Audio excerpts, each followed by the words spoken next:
Why did we choose Spelling You See and how do we use it? Let's find out. Hi, my name is Jennifer. Thank you so much for joining me. I really appreciate it. I'm thankful that you're here. I'm thankful for your time. If you are new to my channel, we talk about all things homeschool. I have a daughter who is going into fifth grade, and we are just enjoying this ride. And on my channel, I share our journey, what we like, what we didn't like, our curriculum picks, and just basically having fun. So if any of these interest you, please make sure you are subscribed. I am enjoying getting to know you so much through YouTube. And today I want to talk about Spelling You See. Last year was our first year using it. It was her fourth grade year, and we really liked it. When you purchase the Spelling You See bundle, which is what I have purchased for 2 years now, you get the teacher's instruction handbook, some erasable colored pencils, which you'll need to use, and then a part 1 book and a part 2 book. And so there are 36 total weeks lessons. So you have 18 in part 1 and 18 in part 2. So let's talk about why we chose Spelling You See. My daughter up through 3rd grade had done extremely traditional spelling. A list of words, memorize them, take a test on them, move on. And she did fine with that. She did actually really well with the test. And so I was planning on just continuing doing those, the list of words, you memorize, work on them all week, memorize them, take the test, move on. And we had started that in the beginning of our 4th grade year. I had the list of words, she memorized them, she took tests, and she was doing great. I mean, she was almost acing the test. She may not have aced every one of them those first few weeks, but she was doing really well with that. But then we were working on some things, and she was not spelling correctly the words that she had just taken a test on. And I'm like, we just had a test on this. You just had a test on these words and you got them right on the test. So there's something going on here. And so I started watching a little bit more for, was this happening on a regular basis? And the answer is yes, it was happening on a regular basis. She would memorize for the test and then dump the words. And that's not really what I wanted her to get out of spelling. And so I did some research and I found Spelling You See. So Spelling You See is extremely different from that word traditional spelling where you have the list of words. First of all, there is no test. Which I think she really kind of likes that. But anyway, there is no test. Secondly, it is all about chunks. I'm going to insert right here. They lay out how they want you to utilize Spelling You See, and we have moved away from that. So I'm going to tell you a little bit about how they structured it so that they wanted you to use it, and then I'm also going to show you how we use it. But please make sure that you should use it however it fits your family, not necessarily how I use it, unless that is how it will fit your family. But anyway, back to Spelling You See.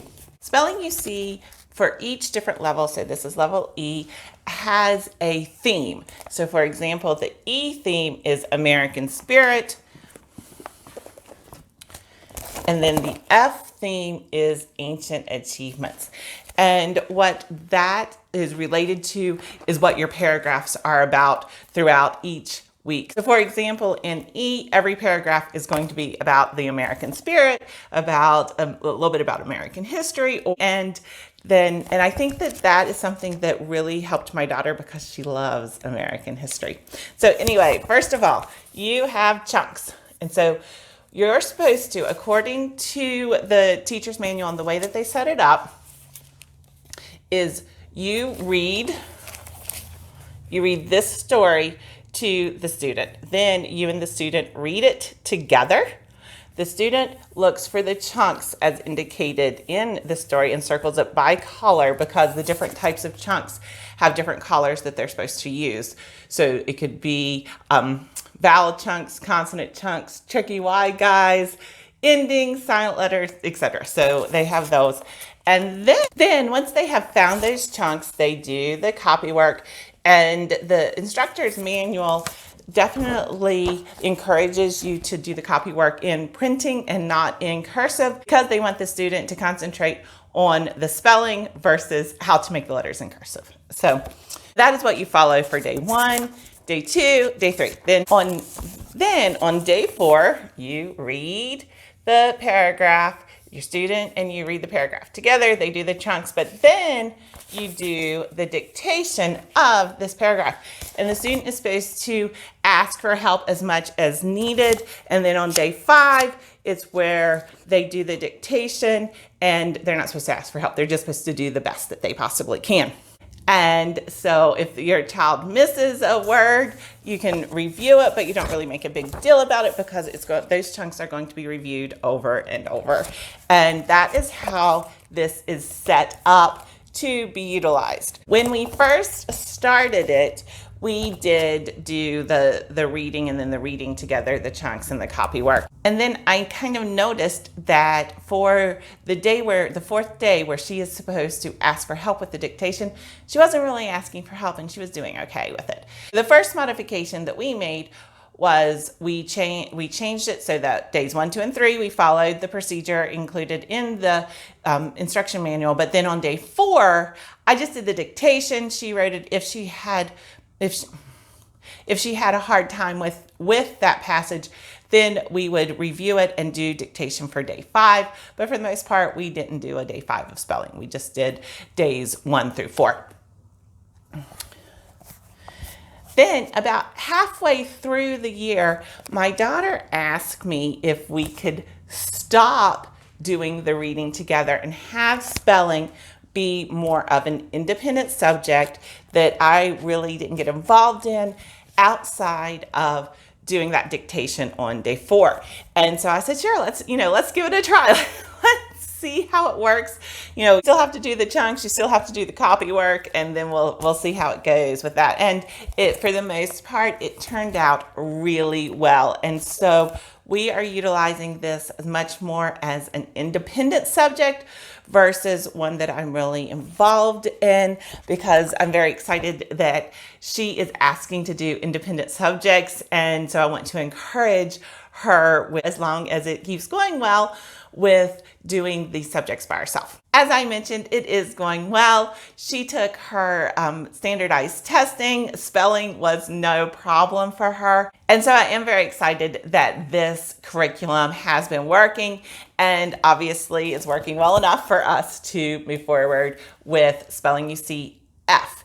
Now I'm going to turn the camera around and do a very short flip through of spellingyousee F, just so that you can see a little bit more about it. If you do have any questions about the curriculum or about our experience, please make sure that you leave those in the comments below and I will answer them to the best of my ability. So let's turn the camera around. Spellingyousee F is all about ancient achievements. And this is the instructor's handbook, which gives you a very brief overview of what their philosophy is, really what they are anticipating you doing, how you set it up, etc. They also give you the day-by-day instruction, and then at the end of the book, you have the answers to each of the individual lessons for the chunks. Then you have the paragraphs for you to use for your dictation. For the student workbook, again, it's separated into part 1, part 2, so each is about 18 weeks. And you can see that you're going to concentrate on vowel chunks to begin with. And then as you move forward, you'll be able to see they get into different chunks. So there's consonant chunks. And so one of the reasons that I like this is this history portion of it. So with these paragraphs, you are learning some history as well. And our experience from last year, what she learned through the history, through reading these paragraphs every day, really stuck with her. The history part is also for us a definite benefit, and I'm excited that this is Ancient Achievements because it is starting to give my daughter a little bit more information about world history, which she will be going into next year. So here's borrow CR chunks. And then as you move forward, you have to start combining more of the chunks as you go. Once you get into the second part of the year, you will see you are doing quite a few chunks now. So for each lesson, you are combining chunks. So for example, for this one, you're doing tricky Y guy, endings, and silent letters.